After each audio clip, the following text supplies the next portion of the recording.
अध्याय 1 व्यक्तित्व, नेतृत्व और इतिहास का प्रश्न वीडियो स्क्रिप्ट। नमस्कार मित्रों, जब भी हम किसी महान व्यक्ति, लोकप्रिय नेता, राजा, संत या ऐतिहासिक व्यक्तित्व की चर्चा करते हैं तो अक्सर एक प्रश्न सामने आता है, क्या यह व्यक्ति वास्तव में महान था या केवल लोकप्रिय था?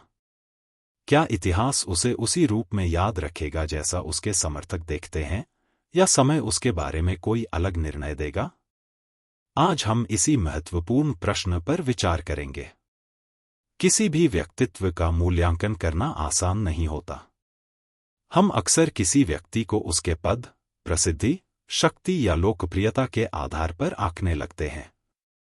लेकिन क्या यही किसी व्यक्ति की वास्तविक कसौटी है? मान लीजिए कोई व्यक्ति अत्यंत लोकप्रिय है। लाखों लोग उसके समर्थक हैं। क्या केवल इसी आधार पर उसे इतिहास पुरुष कहा जा सकता है? दूसरी ओर, इतिहास में ऐसे भी अनेक व्यक्तित्व हुए हैं जिन्हें अपने समय में उतनी लोकप्रियता नहीं मिली, लेकिन बाद की पीढ़ियों ने उन्हें महान माना। इससे स्पष्ट होता है कि लोकप्रियता और ऐतिहासिक महत्व हमेशा एक ही बात नहीं होते। किसी भी व्यक्तित्व का मूल्यांकन करते समय हमें कुछ महत्वपूर्ण प्रश्न पूछने चाहिए। उसका चरित्र कैसा था? उसकी दृष्टि कितनी व्यापक थी? क्या वह लोगों को प्रेरित कर सकता था? क्या उसके कार्यों ने समाज पर स्थायी प्रभाव छोड़ा? और सबसे महत्वपूर्ण, क्या उसका प्रभाव समय की कसौटी पर टिक पाया? यही वे मानदंड हैं जिनके आधार पर इतिहास किसी व्यक्ति का मूल्यांकन करता है। अब एक दूसरा प्रश्न, नेतृत्व क्या है? क्या केवल सत्ता प्राप्त कर लेना नेतृत्व है? क्या केवल लोकप्रिय होना नेतृत्व है? वास्तविक नेतृत्व वह है जो लोगों को दिशा दे सके, उन्हें संगठित कर सके, कठिन समय में आशा प्रदान कर सके और समाज को किसी बड़े उद्देश्य की ओर प्रेरित कर सके। इतिहास में अनेक शासक हुए, अनेक राजनेता हुए, अनेक लोकप्रिय व्यक्ति हुए।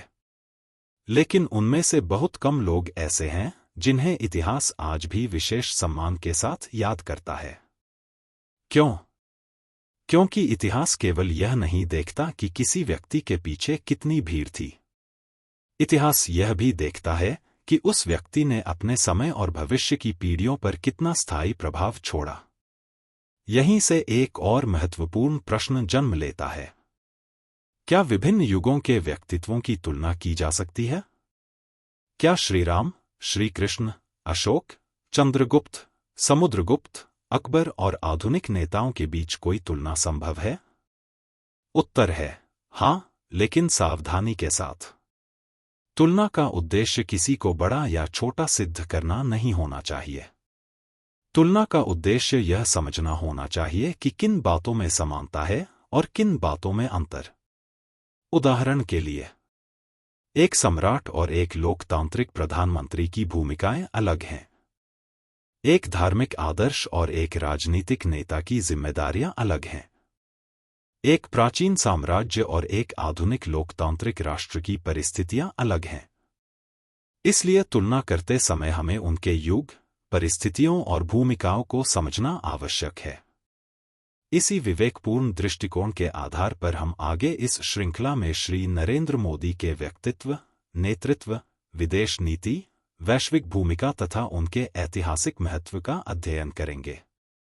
हम यह भी समझने का प्रयास करेंगे कि उन्हें केवल एक समकालीन राजनीतिक नेता के रूप में देखा जाना चाहिए या इतिहास उन्हें किसी और व्यापक परिप्रेक्ष्य में देख सकता है। और अंत में हम उस प्रश्न तक पहुंचेंगे जिसने इस पूरी चर्चा को जन्म दिया है, क्या श्री नरेंद्र मोदी केवल एक समकालीन राजनीतिक नेता हैं, या वे ऐसे व्यक्तित्व हैं जिनका प्रभाव उन्हें इतिहास पुरुष, देवदूत अथवा अवतार की श्रेणी में स्थापित कर सकता है? इस प्रश्न का उत्तर हम किसी पूर्वाग्रह से नहीं, बल्कि तथ्य, तर्क, इतिहास और विवेक के आधार पर खोजने का प्रयास करेंगे। धन्यवाद। अगले अध्याय में हम समझेंगे अवतार, देवदूत और इतिहास पुरुष, इन अवधारणाओं का वास्तविक अर्थ क्या है और किसी व्यक्ति को इन कसौटियों पर कैसे परखा जा सकता है। विशेष निवेदन। प्रिय दर्शकों, यह वीडियो और यह पूरी श्रृंखला विषय का एक परिचयात्मक और तुलनात्मक प्रस्तुतिकरण है। समय सीमा के कारण अनेक ऐतिहासिक, राजनीतिक, दार्शनिक और वैचारिक पक्षों पर यहाँ विस्तार से चर्चा संभव नहीं हो पाती। यदि आप इस विषय को अधिक गहराई, संदर्भ और संतुलित दृष्टि से समझना चाहते हैं, तो इस विषय पर लेखक की विस्तृत पुस्तक अवश्य पढ़ें। विस्तृत अध्ययन ही किसी भी विषय पर स्वतंत्र, परिपक्व और संतुलित निष्कर्ष तक पहुंचने का सर्वोत्तम मार्ग है। साथ ही हम आपसे विनम्र अनुरोध करते हैं कि अपनी राय भी अवश्य साझा करें। कृपया हमें भी अपने विचारों से अवगत कराने की कृपा करें। धन्यवाद।